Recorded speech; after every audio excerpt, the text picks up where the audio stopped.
Halo sahabat jiwa, selamat datang kembali di i5 Channel, menjadi lebih berpengetahuan bersama i5 Channel.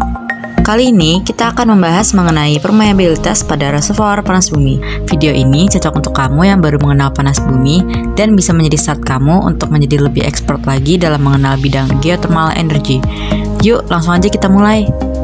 Kalian penasaran gak sih bagaimana fluida reservoir panas bumi dapat mengalir dari satu tempat ke tempat lain, padahal fluida tersebut terhalang oleh batu-batuan? Yuk kita cari tahu.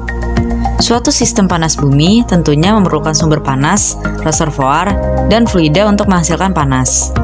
Sumber panas dalam hal ini berasal dari batuan yang tersimpan di dalam bumi dan mempunyai temperatur tinggi.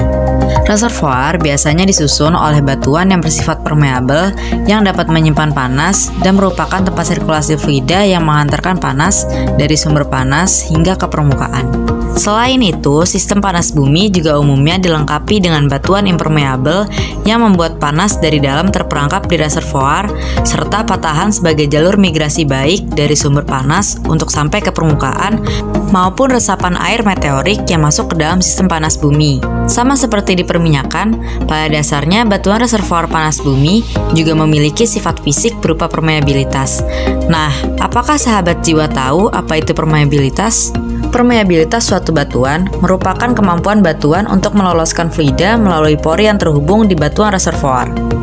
Permeabilitas juga menjadikan fluida bisa mengalir dari reservoir menuju borehole atau lubang sumur dan sangat penting dalam memprediksi laju alir produksi di reservoir. Permeabilitas ini dapat dibedakan menjadi tiga. Yang pertama, permeabilitas absolut, merupakan harga permeabilitas suatu batuan apabila fluida yang mengalir melalui pori-pori batuan hanya terdiri dari satu fasa.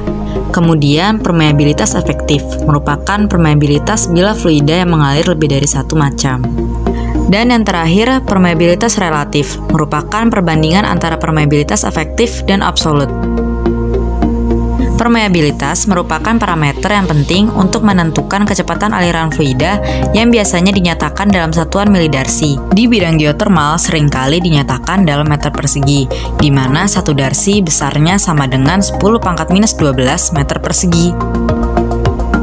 Berdasarkan tes alir laboratorium, Henty Darcy pada tahun 1856 menentukan bahwa permeabilitas bisa direpresentasikan dengan rumus permeabilitas sama dengan laju alir dikali viskositas dikali panjang media berpori, kemudian dibagi luas penampang yang dikali dengan perbedaan tekanan. Faktor-faktor yang mempengaruhi permeabilitas antara lain, yang pertama distribusi ukuran butir, yaitu pada suatu batuan apabila ukuran butir semakin beragam, maka pori-pori batuan akan semakin kecil sehingga permeabilitas batuan juga akan semakin kecil.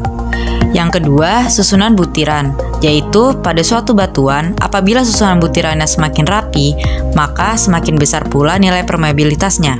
Yang ketiga adalah geometri butiran, yaitu pada suatu batuan semakin menyudut geometri butiran, maka permeabilitasnya akan semakin kecil.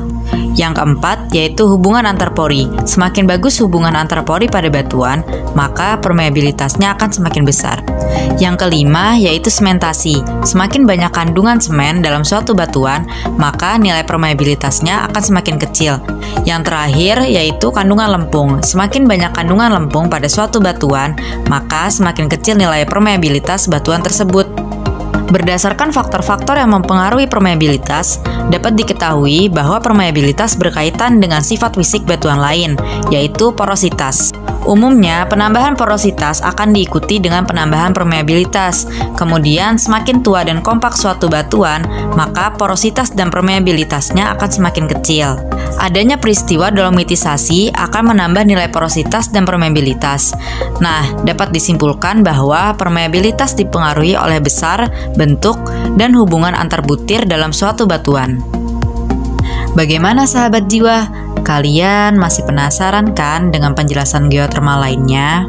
Tonton terus video-video i5 untuk belajar lebih lanjut dan komprehensif mengenai energi, geothermal, dan teknologi hanya di Jiwa Sistem. Sampai jumpa di video lainnya.